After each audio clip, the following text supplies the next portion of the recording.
सलगरे इथं एरंडोली जिल्हा परिषद गटातील राष्ट्रवादीच्या उमेदवार स्नेहल उमेश मोरे आणि सलगरे पंचायत समिती गणाच्या उमेदवार सुजाता विजय पाटील यांचा प्रचारासाठी सलगरे इथं प्रचार सभा आयोजित करण्यात आली।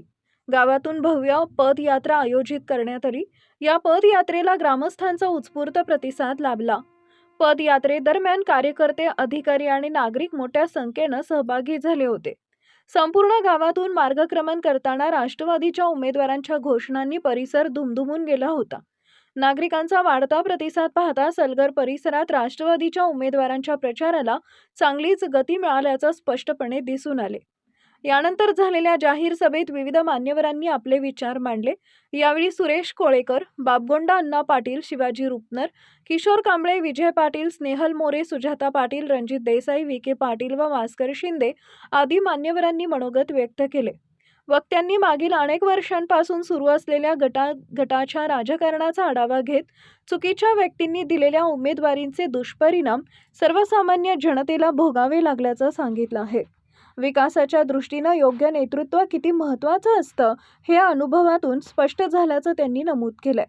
यावेळी बोलताना मान्यवरांनी सांगितले की विकासाभिमुख आणि जनतेच्या प्रश्नांशी थेट जोडलेले नेतृत्वच परिसराचा सर्वांगीण विकास करू शकते। त्यामुळे येणाऱ्या निवडणुकीत कोणत्याही प्रकारच्या अफवा किंवा चुकीच्या प्रचाराला बळी न पडता सर्वांनी एकत्र येऊन महाविकास आघाडीच्या सर्व उमेदवारांना ताकदीने पाठिंबा द्यावा असं आवाहन त्यांनी केलं आहे। मतदारांनी सजग भूमिका घेतली तरच परिसराचा विकास, शेतकरी, महिला, युवक आणि सर्वसामान्यांच्या प्रश्नांना न्याय मिळू शकतो असं मत यावेळी त्यांनी व्यक्त केले। या भव्य प्रचार शुभारंभ कार्यक्रमास परिसरातील अनेक ज्येष्ठ नेते, स्थानिक पदाधिकारी, विविध संघटनांचे प्रतिनिधी, कार्यकर्ते तसेच ग्रामस्थ मोठ्या संख्येने उपस्थित होते। उपस्थितांच्या प्रचंड प्रतिसादामुळे सलगरेमध्ये महाविकास आघाडीच्या प्रचाराला बळ मिळाल्याचे चित्र यावेळी स्पष्टपणे दिसून आले।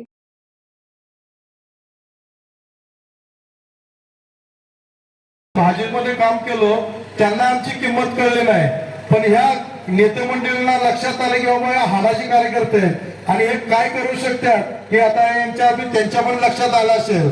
पण येणाऱ्या 7 तारखेपर्यंत आपण कुठलेही गाफील न राहता, कारण आम्ही राजकारणात बरेच दिवस बघत गेलोय, राजकारण प्रत्येक टप्प्यावरती वेगळं असतंय। आजची परिस्थिती उद्या नसत्या, उद्याची परवा दिवशी नसत्या, पण ही परिस्थिती कायम आपली राहणार आहे कारण तुम्ही आमच्या सोबत आहे। त्यामुळे मी प्रथम तुमचा आभार मानतो। एवढ्या उन्हात सुद्धा माझ्यासारख्या सामान्य कार्यकर्त्याला, महेशदादासारख्या सामान्य कार्यकर्त्याला उमेदवारी मिळाली, त्याच्या प्रचारासाठी आपण पिढ्यानपिढ्या केलेला राजकीय विरोध विसरून आज सर्वजण एकत्र आलात की माझं नशीब म्हणावं लागतं, आमच्या सर्व कुटुंबियांचं नशीब म्हणावं लागतं की आमच्यासाठी आपण सर्वजण तुमचे गटातटाचं राजकारण विसरून एकत्र आलात। पण दुर्दैवानं काय गोष्टी माणसाला स्वतःच्या कर्मापुढे चुकता येत नाही। ते काय म्हणाय की नाही, कर्म जर असेल तर भगवंत बी काय करू शकत नाही, कर्माचे भोगे भोगावेच लागतात। त्यापैकी आम्ही सगळ्यांनीच हाडाचं काढं करून उभा केलेल्या संघटनेत सगळ्याच निष्ठावंत कार्यकर्त्यांची वाट लागायची या निवडणुकीत वेळ आली आणि मग परमेश्वराला वाटलं की खरंच बाबा आपण आता कुठेतरी सगळ्यांचं मनोमिलन करूया। बायको संग भांडण झालं तर 2 दिवस लागते, कार्यकर्त्यांचं भांडण तर 25-25 वर्ष मिटत नाही। मग मला सांगा, एवढं 50-50 वर्ष राजकारणात विरोधात फाटीवरून काम करणारी माणसं या एरंडोली मतदारसंघात एका दिलानं काम करायला लागल्यात ही काय आपलं साधं सुद्धा काम नाही आहे। जरी या हजर असणाऱ्या सर्वच कार्यकर्त्यांना माझी कळकळीची विनंती आहे, अजून 2 दिवस निवडणूक बाकी आहे। लोकशाहीची प्रक्रिया मतदान करून मतमोजणीच्या पेटीत पडून निवडून आल्यानंतर हा कुठला लोकप्रतिनिधी कष्टवंत कार्यकर्त्याची जबाबदारी राहते। कारण की हा प्रचारचा नाव फोडण्यापेक्षा आपण विजयाचाच नाव एकत्र फोडला असता तर विजय ते बरं झालं असतं। परंतु बंधूंनो, ठीक आहे, काय अडचण नाही।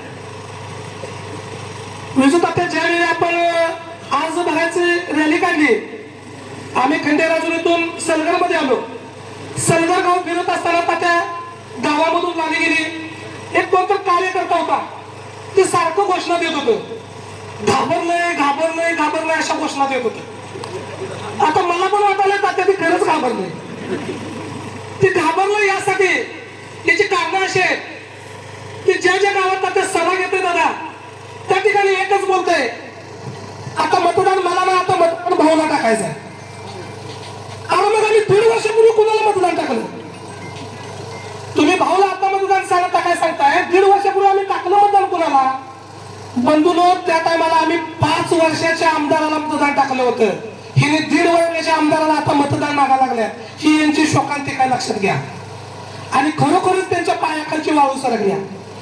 याचं दुसरं कारण असं आहे का ते एखाद्या महामानवाचं पुण्यतिथी असते, तो कार्यक्रम कसा केला जातो दादा? कार्यक्रम उत्साहात केला जातो का दुःखमय कार्यक्रम असतो?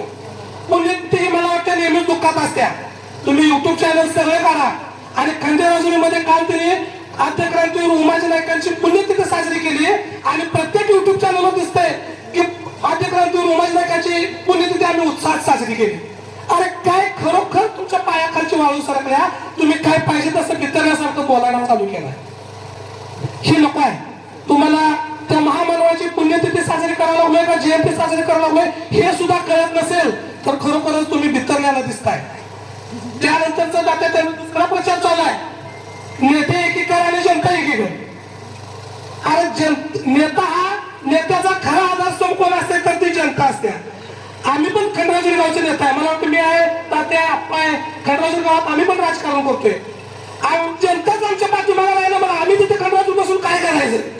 जनताच विजूदाते असतील, सुरेश दाते असतील, महेश दादा असतील आणि ते तवटे दादा असतील, यांच्या पाठीमागे आमची जनता लागला. खंडराजुरी बसून आम्ही गोट्या घेणार आहे? आम्हाला पण ते जनतेच्या पाठीमागे राहिलं पाहिजे. आम्हाला पण आमचं राजकारण टिकवलं पाहिजे. यासाठी नेताच नाही, जनताच नाही, तर सगळ्यांनी चेंडू मारलाय आणि सगळेजणच या नेत्यांच्या मागे लागले. आणि खरोखर एवढीचे महेश दादा असतील, विजूदाते असतील, कोळेकर बापू असतील, त्यांनी एक चांगलं काम केलंय. त्यांनी त्यातून बाहेर पडून ही सगळे नेते एकत्र आणायचं काम केलंय. आज खंडराजूरचं राजकारण बघतो, भास्करराव पण आम्ही फाट टाकून राजकारण करतो खंडराजूरमध्ये. आपण करतोय की नाही? तर महेश दादासाठी असेल, विजूदात्यासाठी असेल, बापूसाठी असेल, आम्ही एकत्र आलो.